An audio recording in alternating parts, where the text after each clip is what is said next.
کہ یہ مال و دولت اور یہ وسائل و ذرائع اس لیے تقسیم کرنے کا حکم دیا جا رہا ہے کئی لا یکون دولتم بین الاغنیاء منکم، تاکہ جو دولت ہے یہ صرف امیروں کے ہاتھوں میں ہی نہ گھومتی رہے. جو امراء ہیں، اہل ثروت ہیں، مالدار لوگ، وسائل اور ذرائع رکھنے والے لوگ، دولت انہی کے درمیان ہی نہ گھومتی رہے، صرف انہی کے اندر ہی نہ سرکولیٹ ہوتی رہے، بلکہ ان کے ہاتھوں سے نکل کر معاشرے کے تمام مستحق طبقات تک پہنچے. براڈر لیول پہ پورے معاشرے میں اس کی سرکولیشن ہو اور صرف امیر طبقات کے پاس اس کی ایکیومولیشن نہ ہو جائے. محدود لوگوں کے دسترس میں ساری دولت، سارے وسائل اور سارے ذرائع نہ رہیں، بلکہ ان کے ہاتھوں سے نکل کر پورا معاشرہ اس سے فیض یاب ہو، ہر ایک کی ضرورت پوری ہو. یہ قرآن مجید نے ایک بنیادی اصول عطا فرمایا. اور اگر دولت سارے معاشرے کے جملہ طبقات تک نہیں پہنچتی اور ان دستیاب ذرائع اور وسائل سے جو کسی ریاست کو، کسی سلطنت کو، حکومت کو، ملک اور معاشرے کو دستیاب ہوتے ہیں، اگر ان سے سارا معاشرہ اور تمام محروم طبقات فیضیاب نہیں ہوتے اور ان کی حاجات کی کفالت نہیں ہوتی اور صرف امیر طبقات کے ہاتھوں میں دولت گھومتی ہے، تو اس کو قرآن مجید نے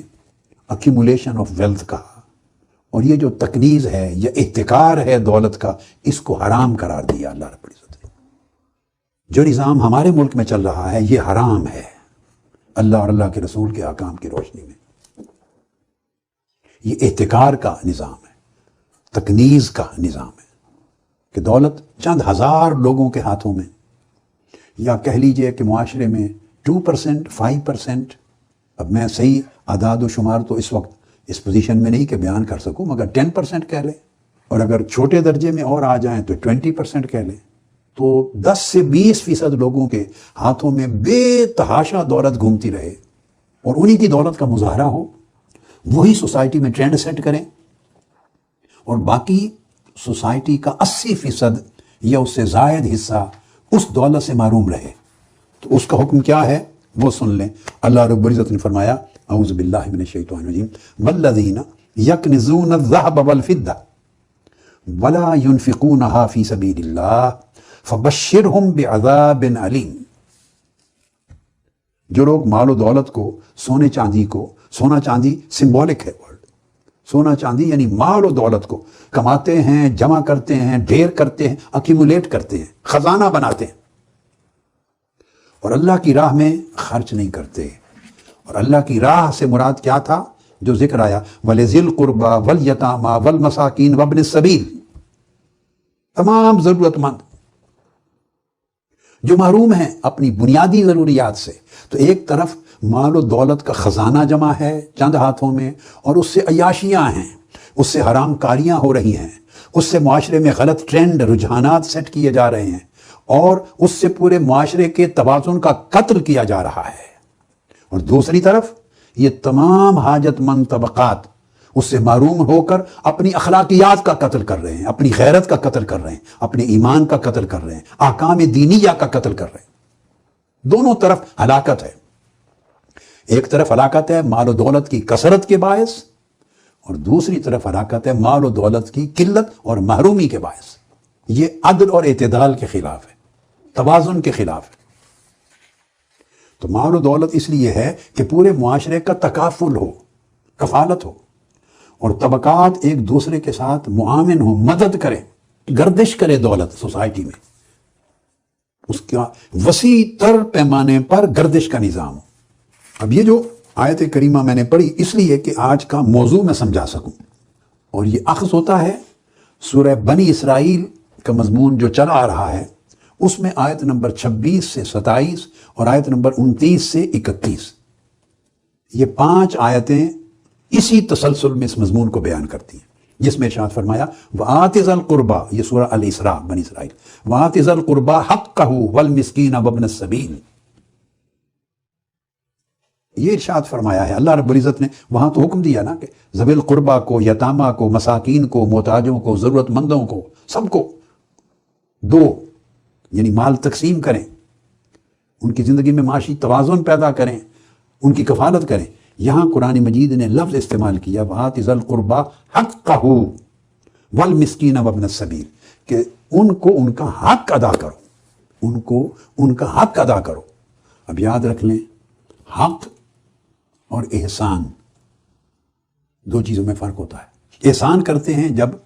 کسی ایسے شخص کو کوئی چیز دیں، عطا کریں جو اس کا اصلاً حق نہیں تھا، تو آپ بطور فضل دیتے ہیں، اس کا حق نہیں تھا، آپ فضل کر رہے ہیں، احسان کر رہے ہیں، اپنا حق ہے، اپنے حق میں سے اسے دے رہے ہیں، یہ احسان کا مورد ہے۔ اور جب آ جاتا ہے کسی کا حق، تو آپ احسان نہیں کر رہے، پھر آپ فرض ادا کر رہے ہیں۔ پہلی صورت میں آپ فضل کر رہے تھے، فضل، اب آپ فرض ادا کر رہے ہیں کہ اس کا حق تھا جو ریاست میں رائج غلط نظام کی وجہ سے، طاقت کے ناجائز استعمال کی وجہ سے، معاشرے میں غلط نظام اقتصادیات کے رواج کی وجہ سے، ناانصافی، ظلم اور استحصال کی وجہ سے ان کا حق چھن کر آپ کے ہاتھ میں آ گیا۔ 80% لوگوں کا حق چھن کر 20% لوگوں کے ہاتھ میں آ گیا، یا 10% لوگوں کے ہاتھ میں آ گیا۔ بہت سے لوگ جو بھی سوچتے ہیں، مجھے ذاتی طور پہ یہ بات معلوم ہے، میں نے اپنے کانوں سے بڑے بڑے چہرے، بڑے بڑے نام جن کے ہاتھ میں زمام کار ہے، میں نے ان کے منہ سے سن رکھا ہے۔ وہ کہتے ہیں کہاں غربت ہے اس ملک میں، جتنے بڑے بڑے ریسٹورانٹ ہیں چلے جائیں تو وہاں آپ کو بکنگ کے لیے جگہ نہیں ملتی، گھنٹے، ڈیڑھ دو گھنٹے کی ویٹ ہوتی ہے۔ آئس کریم شاپ پہ چلے جائیں، بازاروں پہ چلے جائیں، شاپنگ مال میں چلے جائیں، گاڑی پارک کرنے کی جگہ نہیں ہے، اتنا رش ہے، آپ کو فرصت نہیں ملتی، کہاں غربت ہے؟ یہ ایک سوچ ہے۔ جب اللہ رب العزت کسی کو اندھا کر دیتا ہے ظلم میں، استحصال میں، جبر میں، گناہ میں، تو اس کی بینائی چھین لیتا ہے، اس کو پھر وہ غربت ہوتی ہے معاشرے میں، مگر نہ غریب نظر آتا ہے نہ غربت نظر آتی۔ جن کا حق چھینا گیا ہے وہ محروم نظر نہیں آتے۔ اب میں اس کو کئی بار کیلکولیٹ کرتا ہوں کہ یہ جو ریسٹورانٹس پر اور شاپنگ مالز پر اور بڑی بڑی جگہوں پر جو اس طرح کی جہاں پیسہ خرچ ہوتا ہے، وہاں جو پارکنگ نہیں ملتی، تو غریب کو پارکنگ نہیں ملتی، غریب کے پاس تو گاڑی نہیں ہے، اس نے پارک کیا کرنا ہے؟ ان جگہوں پر غریب جانا افورڈ نہیں کر سکتا۔ تو کیا یہ 22 کروڑ کا ملک، 20 کروڑ سارے لوگ ان چیزوں کو انجوائے کر رہے ہیں؟ دیکھنے کی بات ہے۔ اگر 20-22 کروڑ کا ملک ہے، 1% کریں، 1%، پورے ملک میں، اس میں لاہور کو لے لیں، کراچی کو لیں، آپ فیصل آباد کو، گجرانوالہ، راولپنڈی، ملتان، بڑے بڑے سب شہروں کو لے لیں، پشاور، کوئٹہ، سب بڑی جگہوں کو لے لیں جہاں ایسے بڑے بڑے ریسٹورانٹ اور بڑے بڑے کھانے پینے کی جگہیں اور مال خرچ کرنے کی بڑے بڑے مالز ہیں جہاں رش ہوتا ہے، ان جگہوں کو لے لیں۔ 1% ہو